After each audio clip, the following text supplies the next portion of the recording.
காஷ்மீர் மாநிலத்தில் எல்லை பாதுகாப்பு பணியில் ஈடுபட்டிருந்த போது பனிச்சரிவில் சிக்கி தமிழகத்தைச் சேர்ந்த ராணுவ வீரர் இளவரசன் மற்றும் திரு சுந்தரபாண்டி ஆகியோர் உயிரிழந்தது குறித்து அஇஅதிமுக பொதுச் செயலாளர் சின்னம்மா ஆழ்ந்த இரங்கல் தெரிவித்துள்ளார்.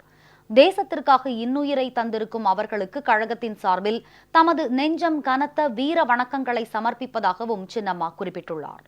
அஇஅதிமுக பொதுச் செயலாளர் சின்னம்மா வெளியிட்டுள்ள இரங்கல் செய்தியில், இந்திய தேசத்தின் எல்லைகளை பாதுகாப்பதில் கண்ணும் கருத்துமாக ஈடுபட்டிருந்த நமது இந்திய ராணுவத்தினர் உள்ளிட்டோர் காஷ்மீர் பனிச்சரிவில் சிக்கி இதுவரை 19 பேர் உயிரிழந்திருப்பது ஆழ்ந்த வருத்தத்தை தருவதாக குறிப்பிட்டுள்ளார். பகையோரிடமிருந்து இப்புண்ணிய பாரத தேசத்தை கண் இமையாக காத்திடும் கடமையை மேற்கொண்டிருந்த வேளையில் ஏற்பட்ட இந்த துயரச் சம்பவத்தில் உயிரிழந்த ராணுவ வீரர்களுள் தமிழ்நாட்டைச் சேர்ந்த தஞ்சாவூர் மாவட்டம் ஒரத்தநாடு ஒன்றியம் கண்ணந்தங்குடி கீழையூர் திரு பி இளவரசன் மற்றும் மதுரை மாவட்டம் திருமங்கலம் ஒன்றியம் பல்லக்காப்பட்டி கிராமத்தைச் சேர்ந்த திரு சுந்தரபாண்டி ஆகியோரும் உயிரிழந்தனர் என்கிற தகவல் ஆழ்ந்த வருத்தத்தை தருவதாகவும் சின்னம்மா தெரிவித்துள்ளார்.